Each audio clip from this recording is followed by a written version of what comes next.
Hər vaxtınız xeyir olsun. Gəlin bu məsələyə baxaq. Məsələ 1-ci zona buraxış imtahanında 2025-ci ildə şagirdlərə salınıb.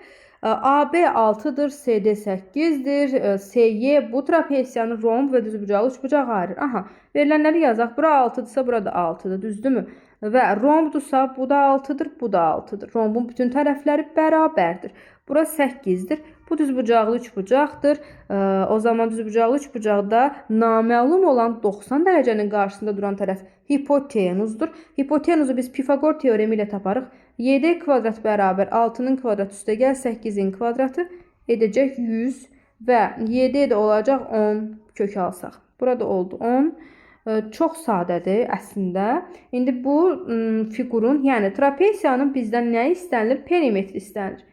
Baxın, bu tərəfləri toplayacağım.